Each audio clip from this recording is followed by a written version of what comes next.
Auzo vi bwana, kule ndio maisha tuna magumu. Lakini ukiwa mwanangu msafi, maji kwa sababu ya katiki, sabuni kama zote, ukiwa nani mjanja kufua nini chapu kuosha vyombo, kwa sababu asubuhi anaingia askari sero, kazi yake anakagua vitanda vyote, kitanda ambavyo akijatandikwa ndio unachezea. Kwa hiyo saa 12 utakao uamke mwanangu utandike kitanda chako.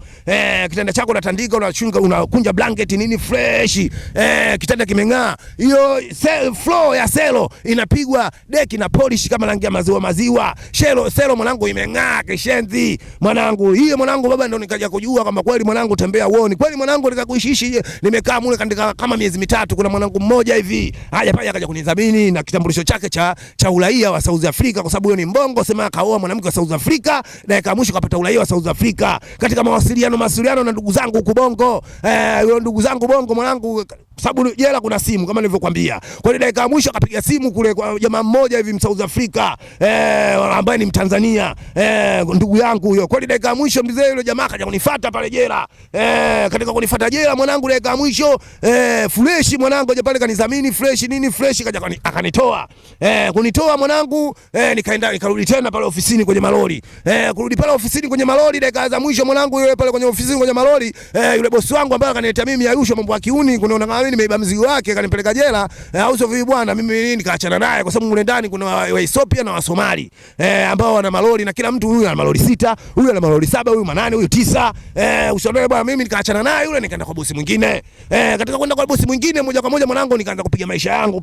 Yule bosi nikamwelekeza bosi, kweli mwanangu yule bosi mpya akanipangia mjengo mwanangu fresh, akanigea na landi kama landi 5 kama 800 hivi. Kweli mwanangu maisha yakaendelea. Katika maisha kuendelea mwanangu moja kwa moja, mzee kuna siku mwanangu nimeenda zangu sehemu moja panaitwa Mpumalanga. Hiyo Mpumalanga kuna sehemu panaitwa White River. Huko White River huko mwanangu unaelekea sehemu panaitwa Bush Bagrish huko Aknoku. Auzo vi bwana, huko tena ukipita ndani kwa ndani unapuyanga huko mwanangu, unaelekea huko Polokwane hiyo ndani ya Limpopo hiyo. Kwa hiyo mimi katika kwenda zangu kule mwanangu nikakutana na mtoto mmoja mkali mwanangu, mtoto wa kizungu. Nikasema mwanangu, mimi kutokana na maisha sasa hivi nishajipanga na geto la maana mwanangu, nalipa randi 2500 mgeto wangu mwanangu, ndani kuna everything nini, full mafiji nini, mzee TV ya kibabe, maisha mazuri mwanangu. Bongo natoa msaada kwa ndugu zangu nini, lakini kipindi hiko mwanangu naishi kwa muda, ni lengo na mazumuni mimi kuchanga nauli na ndugu zangu la debeni, kadandia tena meli mara pili. Sio kama mimi niishi Johannesburg, sema nimepata tu mavumba ya njiani kabla sijafika debeni. Kwa hiyo dakika ya mwisho mwanangu, yule mzungu katika kumtokea mwanangu, yule mzungu mwanangu kanielewa mwanangu, mzungu nini fresh. Dakika ya mwisho akaniambia bwana mimi nakubali sana maisha ya Johannesburg, toka nizaliwa sijawahi kuishi Johannesburg, yani sipajui fresh Johannesburg. Kwa hiyo mimi unanipenda na unasema unaishi Johannesburg, naomba tukaishi wote. Nikamwambia basi sikiliza, wewe jipange, tilipi ijayo mimi nikiibuka huko ndani ya Mpumalanga basi nitakuja kuchukua tuondoke. Kweli dakika ya mwisho mwanangu muuliza zangu Mpumalanga nini mzee refu, muuliza zangu Johannesburg kweli mzee fresh. Nikaendelea na shughuli zangu. Kweli kuna siku mwanangu nikapata tena trip ya kwenda Mpumalanga. Nikampigia simu mwanangu mtoto wa kizungu, nikamwambia jipange. Kweli katika kujipanga mwanangu mzee kufika pale kule mwanangu ndani ya White River hiyo. Kweli mwanangu kujipanga nini, safari imekamilika. Nikamwambia mama beba begi. Kuchukua begi mwanangu moja kwa moja mpaka Johannesburg. Kufika Johannesburg mwanangu moja kwa moja mwanangu Magetoni. Magetoni sasa kabla hujafika Magetoni mwanangu akaniambia, kwa sababu ilikuwa kipindi cha baridi kali, akaniambia bwana tupitie sehemu tukachukue mitungi bottle store, yani bottle store sehemu unapouza bia. Basi moja kwa moja bwana, ngoja kwanza kidogo.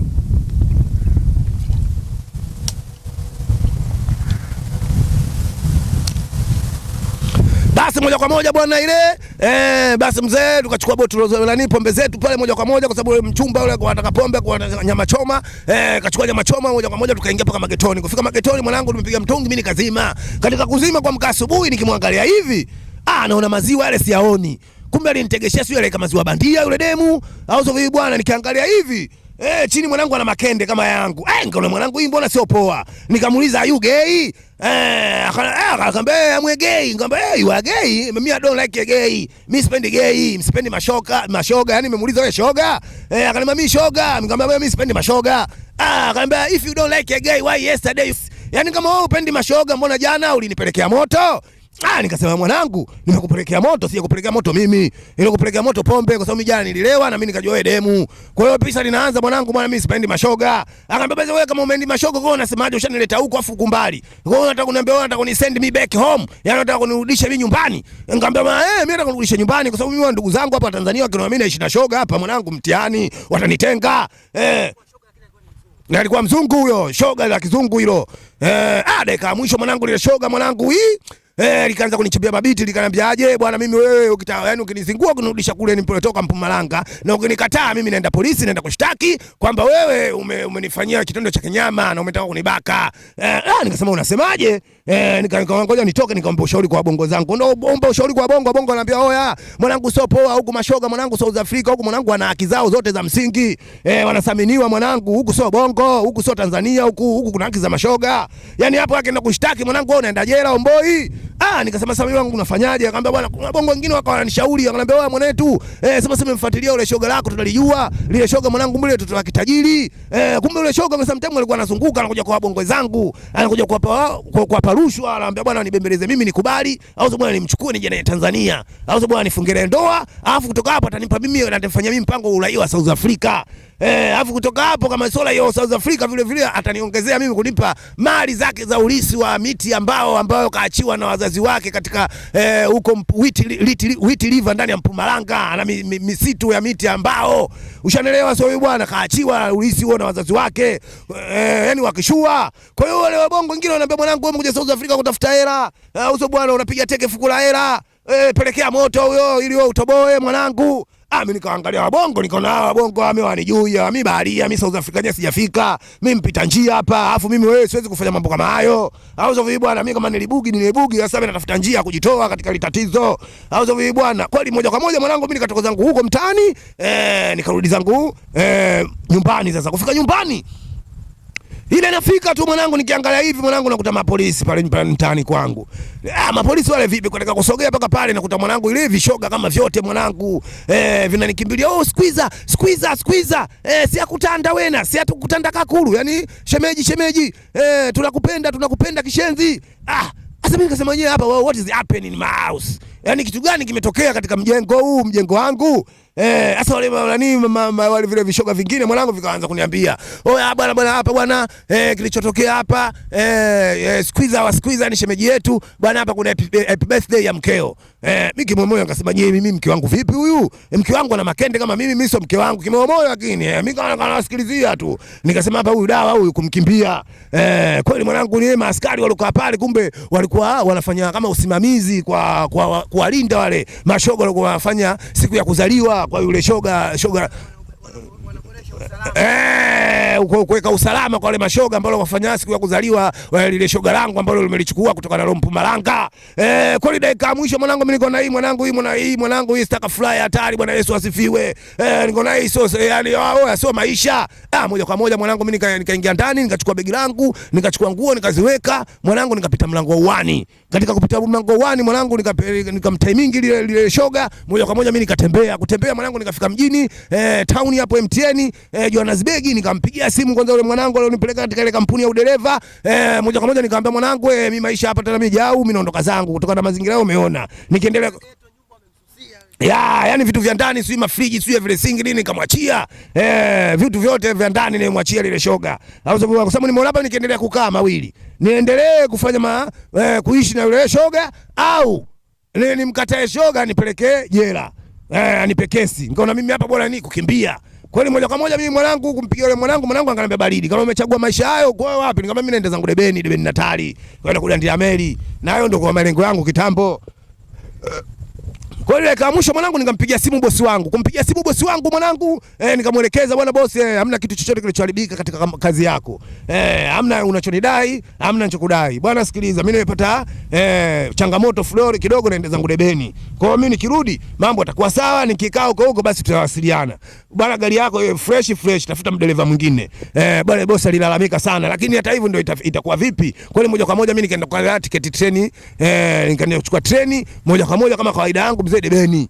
Kufika Debeni ile nafika Debeni tu nikakutana na mtiti pale kati ya wabongo ambao mabaharia ambao sisi mabaharia sasa ambao sisi tunaishi beach, kazi yetu sisi tunaanza kupanda meli twende Ulaya, na wabongo ambao wamelizika na South Africa wanaona South Africa Canada, South Africa wao wanaona kama Sweden au Norway au Amerika. Hao bwana wakifika pale South Africa wanapanga vyumba, wanafanya biashara, kuuza sigara, kuuza maepo, nini, kufanya biashara zingine, kufungua maduka. Sisi mabaharia tufagilii South Africa. South Africa tunaona kama Tanzania, tunaona Afrika tu. Kwa hiyo sasa picha linaanza, wale wabongo ambao wamepo South Africa ambao wamelizika na South Africa wanatuona sisi mabaharia wauni, tukikwama hela za kununua mazingira yetu tunaenda kuwakaba wao, kwa sababu sisi ndio tunawakaba wale, tunaona kama wale washamba matozi mablaza meno wamelizika na Sauzi, na vile vile na wao wanatuona sisi wauni, au sio bwana, wanatuona sisi jau, kwa sababu picha linaanza tunawakanyagia sana, au sio bwana, tunavyoakaba na sisi vile vile mabaharia tunaona wale, au sio bwana, mashalobalo. Kwa hiyo ugomvi ukatokea hapo, kwa nini mnatukaba, au sio bwana, na sisi tunaona wale nyinyi matozi tu. Mnafagilia South Africa. South Africa yenyewe sio kiwanja wala nini. Kwa hiyo dakika mwisho pale katoka mtiti mwanangu, mwisho wa picha pale ile papatu mwanangu, wangamekufa bongo 7, mabaharia wawili wa South Africa mwanangu, walikufa kaza kama mmoja hivi, na vile vile kuna Watanzania wengine ambao sio mabaharia, walikufa kama 4. Kwa hiyo dakika mwisho mwanangu watu 7 pale Vigomba. Kwa hiyo picha linaanza mwanangu kule bichi kwa kukaliki. Yani hapo mwanangu mwenye bunduki anampiga mwenzake tu, mwenye kisu, mwenye nini mwingine anachukua jiwe anampiga mtu. Yani ile ili mradi tukuonyesha na ubabe undava nani mkali kati ya mabaharia na matuavela wasafiri watafutaji South Africa, na sisi mabaharia ambao wapanda meli. Kwa hapo mshindi anakuwa na sisi mabaharia, kwa sababu mabaharia sisi tunadondosha vichwa 4 vya wabongo, au zo bwana ambao wao hawaendi South Africa, waendi wapi. Hiyo mimi picha linaanza, mimi nimeukuta huo mtiti, ndio nasimuliwa sasa hapo na huyo mwanangu huyo.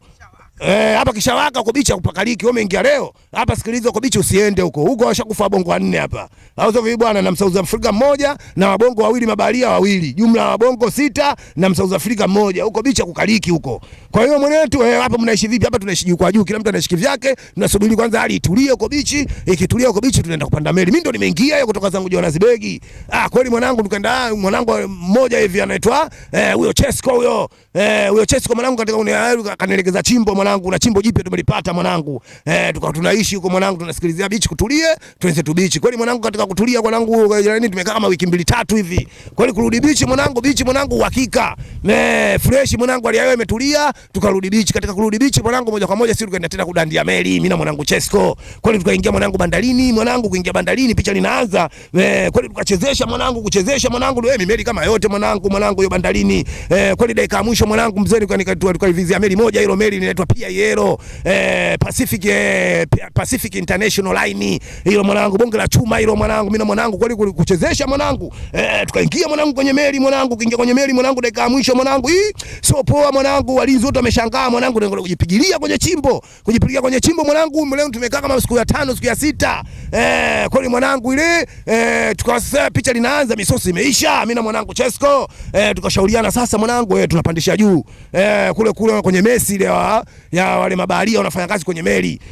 Kweli mwanangu, katika kuvizia katika ile mesi wa mabaharia wanafanya kazi kwenye meli mwanangu, ile sometimes wanakula na chacha makombo pale mezani, hawajafuta meza. Kweli sisi tunaenda pale tunavizia ile mifupa nini ile misosi mwanangu, ile matunda lobaki nini vidali nusu tunatia kwenye mifuko, tunarudi tena tunajipigilia. Kweli mara ya kwanza tukafanya hivyo, mara ya pili wale kunafanya kazi kwenye meli kwa wameshtuka kama mundani kuna watu, mbona sisi tukaacha vyakula kwenye meza vinapotea vinayuka, wakawa wanaulizana wenyewe kwa wenyewe nani anakula, na hamna mtu anaweza kumalizia makombo. Wakaja kushtuka kama ndani kwenye meli kuna watu. Dakika za mwisho mwanangu anaanza kutuvizia, akatugia mtego. Kweli mwanangu katika kukaa mwanangu tukajua fresh kama kawaida yetu. Siku tumeibuka pale mimi na mwanangu tunataka tuchukue tu misosi mwanangu, tukazungukwa kuzungukwa mwanangu. Dakika za mwisho sasa hapo kwa kapteni hatujapelekwa hiyo moja kwa moja mwanangu, tumechezea mwanangu, tupipigwa mashuti na wafanya kazi kwenye meli. Kwa hiyo wakatupiga wakatupeleka kwenye kichumba iko wakatufungia. Mwanangu akatupeleka kwenye kichumba akatufungia. Kwa hiyo dakika ya mwisho mwanangu kwenye sio ambayo tunaambia bwana puti asi tu kapteni, yani upeleke asisi kwa kapteni. Kwa sababu kapteni ndio kila kitu kwenye meli, wala wafanyakazi wengine nani tu machawa tu hawaeleweki, na wana msaada.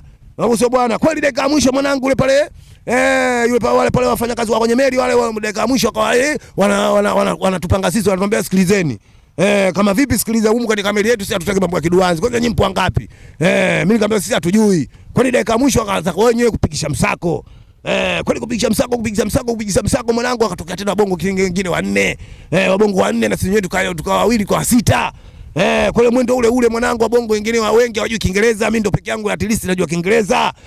Kwa hiyo nikaendeleza ubalozi wangu wa ubalozi, yani kuwaongoza wale mabaharia wenzangu kwa lugha, kuwasiliana na wale wazungu na wazungu kuwasiliana na mimi, kuambia wale kwa hiyo wale jamaa kabla hajatupeka kapteni, kwa hiyo wale jamaa akatuambia vipi, bwana chagueni moja, tukueni au muingie kwenye maji. Ushanaelewa picha linaanzia hapo. Tukueni au tupeni kwenye maji. Tukamwambia bwana sisi tusaidie bwana, tupeleke kwa kapteni, lakini kapteni kutupeleka ikawa ngumu. Kwa dakika ya mwisho mwanangu, hii tumekaa siku ya kwanza, siku ya pili. Kwani mwanangu, kuna mwamba mmoja katika wale mbongo mmoja yule yani kaonyesha mfano bwana, nyinyi sisi tunakuweni. Kwani mwanangu kachagua mbongo mmoja mwanangu katika wale wanne ambao walikutwa mara pili wale. Kwani wakachukua mwanangu, wakamfunga kamba za miguu mwanangu, wakamfunga kamba za mikono au za vipi bwana, wakamtupia kwenye maji. Kwa hiyo kwenye maji mwanangu kameingia mwanangu ile bila hata kujitetea hawezi mwanangu. Mwanangu mimi nikasema mwanangu, ya maisha mwanangu, ya acha tu, kuna watu mwanangu wana roho mbaya. Ndio maana unaambia kudandia meli mwanangu, meli sio poa, meli sio lori ya mchanga. Useme udandie mwanangu, litakupeleka machimbo kachipe mchanga, kwa sababu unaweza kudandia meli moja kwa moja mwanangu, unaweza kashangaa mwanangu, meli unadandia hapo, siko kuja kuibuka mwanangu, unaweza kaibuka hapo bandarini. Unaweza kudandia meli mwanangu, unaibuka mwanangu. Mwanangu, yani kuzamia mwanangu meli, yani stowaway, yani kama kubeti unavyocheza kamari.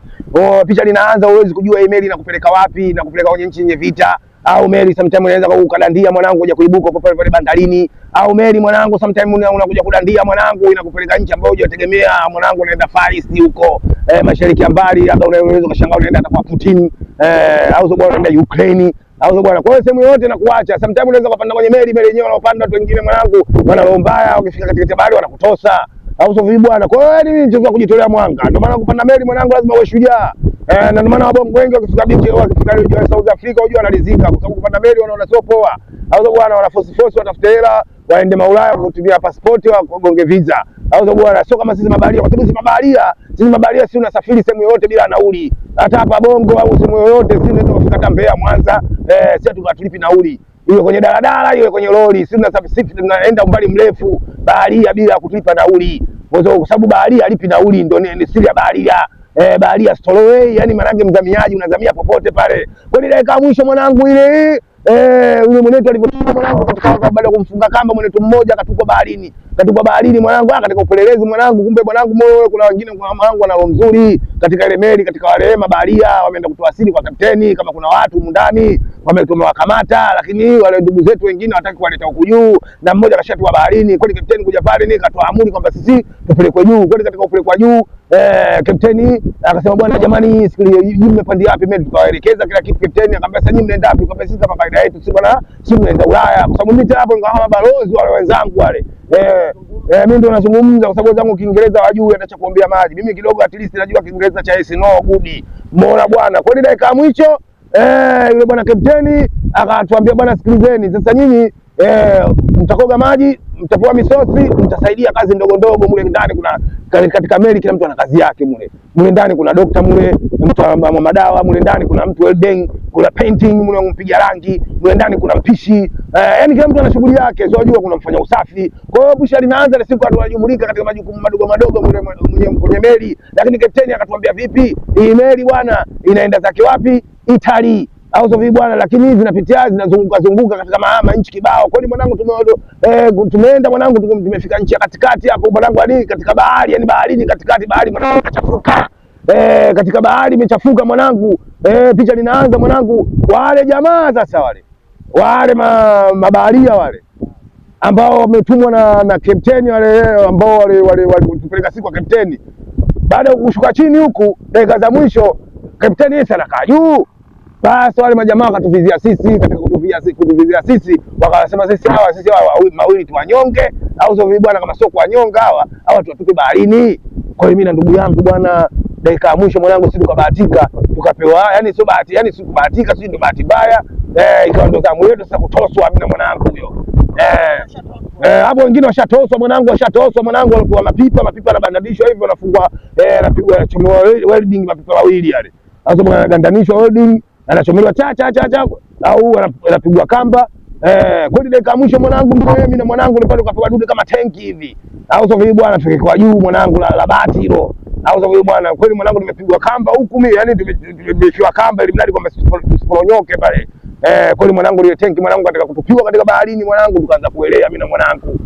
Mwanangu meli tunaona chuma ile inaondoka mwanangu, tupo katikati ya bahari mwanangu. Alafu mawimbi ya ajabu mwanangu. Mwanangu sio poa.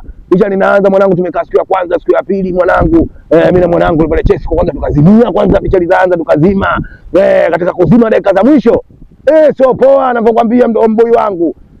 Basi ile kuja kuzindua, yani kabla hatujazinduka kwanza mimi nikawa naota ndoto mwanangu, naota ndoto nipo sehemu mwanangu. Yani ile sehemu mwanangu mzuri kwenye bustani. Bustani mwanangu, yani ile ina miti kila aina mwanangu, afu kuna watoto wazuri warembo. Yani hapo mwanangu nimezima hapo. Mwanangu huko mwanangu kuna mito mwanangu ya maziwa, visima vya asali mwanangu, katika hiyo bustani ambayo nilikuwa naota ndoto mwanangu. Kumbe hapo mwanangu mwanangu kumbe hapo mimi nipo baharini hapo mwanangu, sina habari. Na mwanangu Chesko naye kazima kuja kuzinduka mwanangu, najikuta pale baharini. Nikaona mwanangu yani dai ndoto mwanangu, sababu mimi nimeamka. Kumbe lakini nakuja kuamka pale mwanangu, nakuja kuamshwa mwanangu, nimekuja kuamshwa na wafanyakazi wa kwenye meli, si meli la uvuvi vile ile. Meli la uvuvi mwanangu, kodi mwanangu rescue. Yani toa msaada. Mwanangu dakika mwisho mwanangu kikatolewa kiboti cha pembeni kile chenye mashine kile mwanangu, nikaja pale wakanichukua mimi, wakamchukua mwanangu. Yani hao ndio moja kutuamisha sisi katika ile ndoto, katika kuzimia. Na mwanangu Chesko kodi moja kwa moja mwanangu akatutia kwenye nani mchuma wao, kwenye meli wao. Kweli mwanangu, tena hiyo mwanangu ingia kwenye meli mwanangu pale kupewa first ID, huduma ya kwanza mwanangu, safari ikawa tena inaendelea tena.